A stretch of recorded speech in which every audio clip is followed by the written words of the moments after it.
Hey, today, Friday, April 21st. So what we have today is we want to talk about mortgage pre-approval versus mortgage qualification.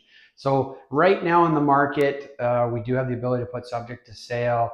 We've got subject to financing time still here in the Okanagan. I know that's changing in the Vancouver area, but the important thing here is pre-qualification versus pre-approval.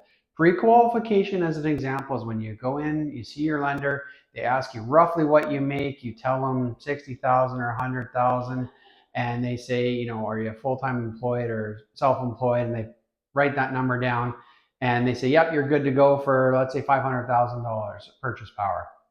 Now out the door you go. Once you find that property, you come back to them. That's when they start asking for all your documentation, and they find out that, hey, maybe you're sort of self-employed, you're taking a lot of write-offs, or you've got a great accountant that's working for you to keep the tax man at bay, and your actual taxable earnings might be in the $30,000 to $35,000 range. Well, that affects your buying power. And so now all of a sudden, your buying power may be not at 500,000, it's maybe a little less, 400,000. Makes a difference on the deal.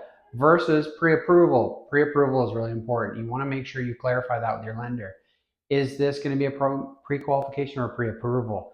That pre-approval is where they do all the documentation, they lock you up, they give you firm numbers. They know exactly what your income can bear to any lender that they're going to send this off to. And so when they tell you it's 500,000, that's a big difference because they know that they've qualified you to that amount. Go shop within those means, and then obviously it just comes down to picking the right property as long as the lender doesn't have a problem with that property itself. So very important difference between pre-qualification, pre-approvals, because there is still chances to put subject to financing out there in the marketplace right now. So, other than that, we're always here to answer some questions. It doesn't necessarily have to be about a home itself. If you've got questions on the market, if you've got questions on what are the next steps on what I need to do to get ready to list or sell, let us know. We're happy to talk to you about listing your property as well, if that's what you're thinking about this time of spring. So hope everybody's doing great out there. Again, the whole team's here. We're happy to answer some questions. And I'm Dave from neuHouzz. So have yourself a great weekend.